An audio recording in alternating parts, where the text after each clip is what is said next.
اور تیسری چیز ہمارے لیے ہمارا اپنا نفس رکاوٹ ہے، یہ نفس کیا چیز ہے۔ میرے بھائیو، آپ دیکھیں اس پوری دنیا میں آپ کو دو قوتیں باہم برسر پیکار نظر آ رہی ہیں، خیر کی قوت ہے، شر کی قوت ہے۔ کسی نہ کسی صورت میں خیر کی قوت نظر آ رہی ہے کہ وہ چاہتی ہے کہ میں غالب آ جاؤں، خواہ وہ مدرسے میں خیر ہے، خواہ وہ دین کے دعوت کے کام میں خیر ہے، خواہ وہ خانقاہ میں خیر ہے، خواہ وہ علماء میں خیر ہے۔ خیر یہ چاہتی ہے کہ میں غالب آ جاؤں، شر چاہتا ہے کہ میں غالب آ جاؤں۔ مختلف صورتیں شر کی ہمیں نظر آ رہی ہیں جو غالب ہونے کی کوشش کر رہی ہیں۔ تو جس طرح باہر کی دنیا میں خیر اور شر دو قوتیں باہم برسر پیکار ہیں، اسی طرح انسان کے اپنے من میں، اپنے باطن میں بھی دو قوتیں برسر پیکار ہوتی ہیں۔ ایک خیر کی قوت ہوتی ہے، خیر چاہتی ہے کہ اس انسان کے اندر میں غالب آ جاؤں، شر کہتا ہے کہ نہیں میں غالب آ جاؤں۔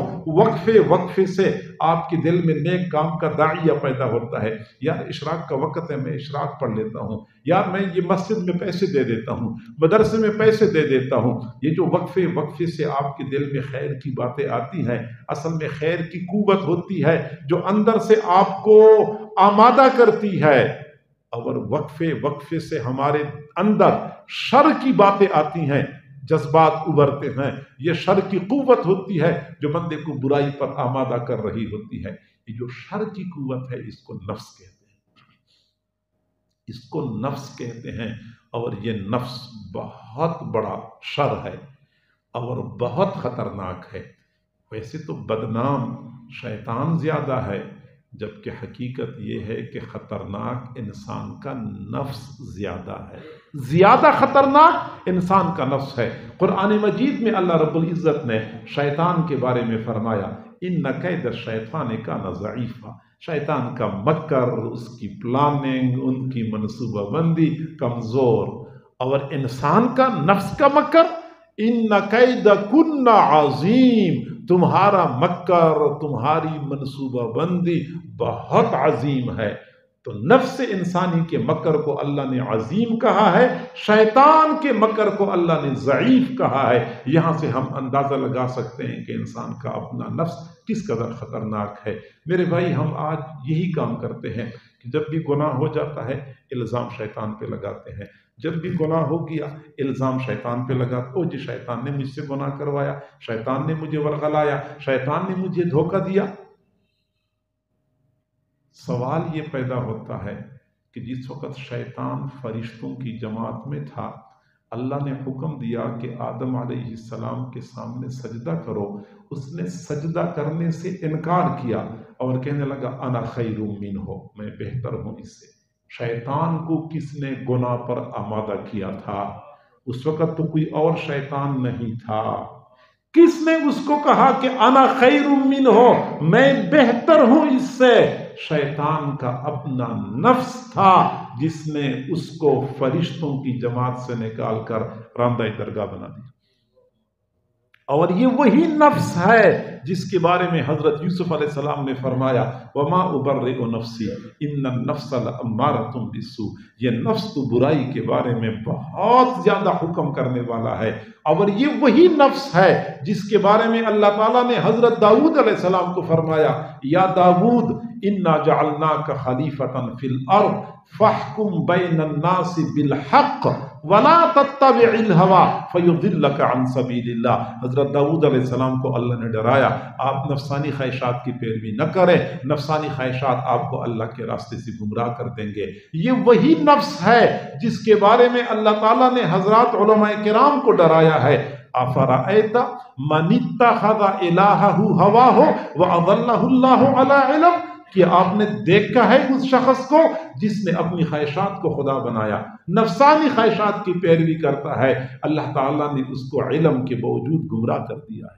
اور یہ وہی نفس ہے جس کے بارے میں حضور صلی اللہ علیہ وسلم دعائیں مانگا کرتے تھے، اللہم آت نفسی تقواہا وزکھا انت خیر من زکاہا انت ولیہا و مولاہا۔ اے اللہ میرے نفس کا تزکیہ کر دیجئے، میرے نفس کو پاک کر دیجئے۔ یہ وہی نفس ہے جس کے بارے میں حضور صلی اللہ علیہ وسلم ہمیشہ کے لیے خطبے کے آغاز میں فرمایا کرتے تھے، وَنَعُوذُ بِاللَّهِ مِن شُرُورِ أَنفُسِنَا۔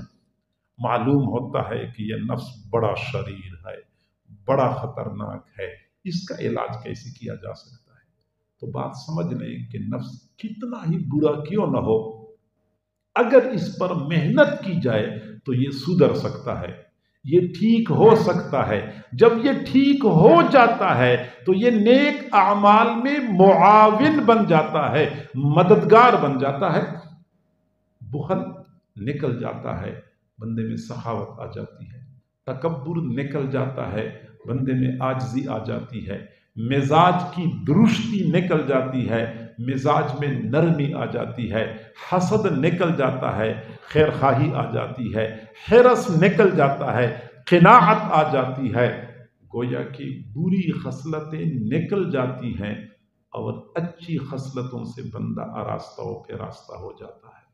اور یہ بات یاد رکھیں کہ کوئی بندہ کتنا ہی برا کیوں نہ ہو، کتنا ہی بدکار بد کردار کیوں نہ ہو، اس کے اندر اچھی خصلتیں چھپی ہوئی موجود ہوتی ہیں۔ یہ اور بات ہے کہ اوپر میل کچیل آئی ہوتی ہے، ورنہ اندر چھپی ہوئی خصلتیں ہوتی ہیں۔ مسلم شریف کی روایت ہے، آپ صلی اللہ علیہ وسلم نے فرمایا، الناس معادن کمعادن الذهب والفضہ۔ جس طرح سونے اور چاندی کی کانیں ہوتی ہیں، اسی طرح انسان بھی سونے اور چاندی کی کان کی طرح ہے کہ سونا چاندی زمین کے اوپر تو نہیں پڑا ہوتا، کہیں پہاڑوں کی سینوں میں چھپا ہوا ہوتا ہے، زمین کی گہرائی میں ہوتا ہے۔ ایسی ہی ہر بندے کے اندر اچھی خصلتیں ہوتی ہیں، لیکن ان خصلتوں کو اجاگر کرنا ہوتا ہے، اوپر سے میل کچیل گند کو ہٹانا ہوتا ہے، اچھی خصلتیں خود بخود نمودار ہو جاتی ہیں۔ تو انسانی نفس کے اندر سے اچھی خصلتوں کو نمودار کرنا، بری خصلتوں کو ہٹانا، یہ نفس کی اصلاح ہے۔ قرآن مجید میں اس کو تزکیہ کہا گیا ہے۔ تزکیہ، اللہ تعالیٰ نے قرآن پاک میں ارشاد فرمایا، لقد من اللہ علی المؤمنین اذ بعث فیہم رسولا من انفسہم یتلو علیہم آیاتہ ویزکیہم قد افلح من تزکا قد افلح من زکاہا فقل هل لک الی ان تزکا۔ یہ تزکیہ قرآن پاک میں آیا ہوا ہے، اس کا یہی معنی ہے کہ بندے کے اندر سے بری خصلتوں کو ہٹایا جائے، اچھی خصلتوں کو اجاگر کیا جائے۔ اور یہ کام حضرات انبیاء کرام کرتے تھے۔ حضرات انبیاء کرام کے بعد پھر مشائخ صوفیاء نے اسی فرض منصبی کو سنبھالا۔ آج بھی لوگ مشائخ صوفیاء کی خانقاہوں میں جاتے ہیں، وہاں اس طرح لوگوں کی اصلاح ہوتی ہے، بری خصلتیں نکل جاتی ہیں، اچھی خصلتوں سے لوگ آراستہ ہو کے راستہ ہو جاتے ہیں۔ تو تین بڑی رکاوٹیں ہیں۔ ماحول رکاوٹ، اس کا متبادل اچھا ماحول تلاش کرے۔ شیطان رکاوٹ، اس رکاوٹ کو ختم کرنے کے لیے اللہ کو یاد کرے۔ نفس رکاوٹ، اس کا حل نفس کی اصلاح میں ہے، نفس کا تزکیہ کرنا ہوتا ہے۔ یہ تین کام یہ کریں گے انشاءاللہ تو اللہ تک پہنچنے میں ہمارے لیے کوئی رکاوٹ باقی نہیں بچے گی۔ اب آپ کہتے ہیں کہ نہیں، ہم تو ایک ایک کام کے لیے در در کی ٹھوکریں نہیں کھا سکتے، ہمیں تو ایک ہی چھت کے نیچے کوئی بتاؤ کہ یہ تینوں چیزیں ہمیں دستیاب ہوں۔ آج کل دنیا تیز ہو گئی ہے، پہلے ایک دکان سے لوگ سبزی لیتے تھے، اگلے دکان سے پھل لیتے تھے، اگلے دکان سے کریانے کا سامان لیتے تھے، اب تو کہتے ہیں نہیں، ایک چھت کے نیچے تمام ضروریات زندگی دستیاب، ایک جگہ پہ جائے اور سب کچھ بندہ ایک ہی چھت کے نیچے سے خرید لے۔ اگر آپ کی یہ چاہت ہے تو میں آپ کو بتاؤں کہ خانقاہ میں، اللہ والوں کی تربیت گاہوں میں آپ کو اچھا ماحول بھی ملے گا، آپ کو ذکر کا سلسلہ بھی ملے گا، آپ کے نفس کا تزکیہ بھی ہوگا۔ تو تینوں کام ایک شیخ کی خانقاہ میں، ایک چھت کے نیچے ہو سکتے ہیں۔ اس لیے کہا جاتا ہے کہ خانقاہوں میں جاتے ہیں تو دیندار بننا آسان ہو جاتا ہے، اس لیے آسان ہو جاتا ہے کہ 3 رکاوٹیں ہیں، رکاوٹیں ختم ہو جاتی ہیں، راستہ ہموار ہو جاتا ہے۔ جب راستہ ہموار ہے تو قلبی چاہت تو ہر بندی کی ہے کہ میں نیک بن جاؤں، تو پھر نیک بننے میں دیر نہیں لگتی۔ اللہ کریم ہم سب کو سمجھنے اور عمل کرنے کی توفیق عطا فرمائے۔ وآخر دعوانا ان الحمد للہ رب العالمین۔